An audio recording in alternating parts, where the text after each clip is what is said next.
Hello guys, welcome to my channel. Today we are going to see how to fix Roblox error code 280. Let's fix it guys.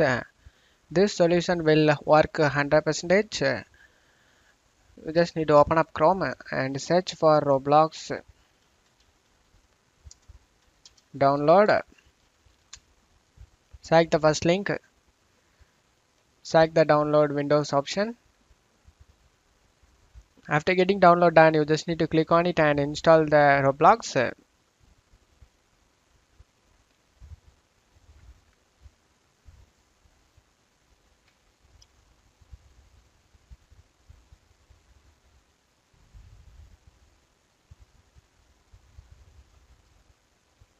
After getting installed done, your problem should be fixed guys.